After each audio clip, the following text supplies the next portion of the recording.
looking at the secret ingredient that is going to make this fried chicken absolutely amazing. And here to share this recipe in the CI Kitchen is U of I student chef Miriam Coven. It's good to have you, Miriam. Yeah, thank you so much for having me. So U of I student chefs come in multiple shades of the same color. You're all dealing with food, but you all kind of take a different take on it. So what's your area of study? So I actually want to open a bakery. Oh, cool. That's my end goal, but for right now, I'm working on my Spice Box project. So my recipe that I'm showing you guys today is an oven fried chicken. So for people not familiar with the Spice Box and how that plays into your program, tell us about that. So it's our senior capstone project.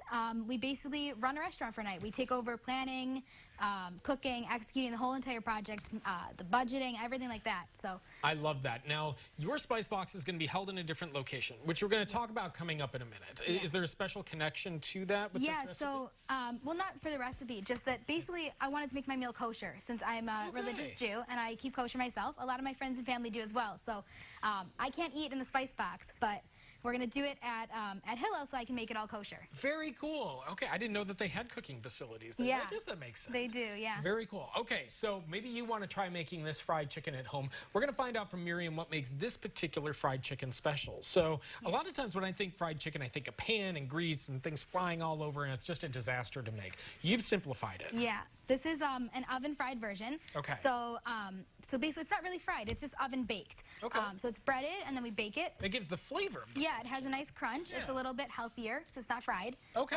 But yeah, so it's pretty easy to put together. This is just Italian salad dressing. Okay. So we're gonna put that in a bowl there, and we're gonna dip the chicken into it. Which I have in here. You want me to grab it? Sure, you can do that. All right, in goes one. All right. So we're going to coat that in the chicken. We're actually come back past that because we have to do the topping first. Yeah, because there's two parts to this. Is you want to get the chicken all full of the oils and make what makes that. Yeah, good, exactly. But you don't want to get it. You don't want to get everything for the coating wet, right? No, you want to do it separately. You want to do wet and dry. You keep them separate. So you dip it in the seasonings there, right. And then you're going to dip it in the coating, the cornflake crumb coating. So it's this cornflake crumbs that I crushed. You could do it. I did it in a Ziploc, sort of crushed it with my hands. Then we got some seasoning. We've got black pepper. We've got garlic powder. We've got onion powder. Salt. All right. And a little celery salt. Celery salt. That's an interesting idea. Yeah. Where are you from? I'm from Chicago, from the suburbs. Chicago people cook with celery salt, Yeah. right? Like that was a huge thing when I was growing up, and then I feel like people in other parts of the country don't appreciate it the same way. Yeah, I guess so. I don't know. It's not really in too much of my cooking. This recipe is from a friend of ours. So, okay. Yeah, so this is, I'm just following her directions. Okay, so in that goes, well, here, I'm going to move these out of the way. And so then we've got our dry ingredients here and our moist ingredients here. So what we're going to do is we're going to coat the chicken here in the dressing, and then let a little bit drip off. We don't want too much. And then you're going to coat it in the cornflake crumbs in here. So get a nice coating on that. All right. I like the way you're using the tongs. And if you would, when you're done getting the coating, show that off to the camera for a second. So there's got all the coating on there. Right, like it's not too thick, but you also don't want it too sparse. Right, exactly. I think it should be a nice coating without being too heavy. Right. I'm going to turn it up a little bit so you can get a sense of it. So we're going to dip the second piece. Yep. Yep.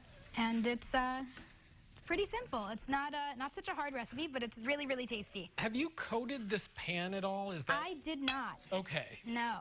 And that's intentional? Yeah, a little bit of your crumbs might stick to the pan, but it's okay. And actually, my family friend, who the recipe comes from, they say that the crumbs that you leave behind, that's the best part. So you just eat those up afterwards. It is true. I have to admit in recipes like this. Yeah. Okay, so we've got our chicken. We've got it breaded. It's ready to go in the oven. How long are we cooking it and at what temperature? So this chicken, I'm doing it on the show with chicken breast. So that'll be about 20 minutes in the oven. For my meal, I'm using a different type of chicken, so that's a little longer, about an hour. Okay, so we're going to get the details on Miriam's Spice Box dinner that's coming up a little bit later in the show. We're also going to have our big reveal and our big plating. In the meantime, if you want to check out everything that they're doing at the Bevere Cafe and the Spice Box and find out more about Miriam's Spice Box meal, the information is right there on your screen. February 22nd, and we'll have more information online at ciliving.tv.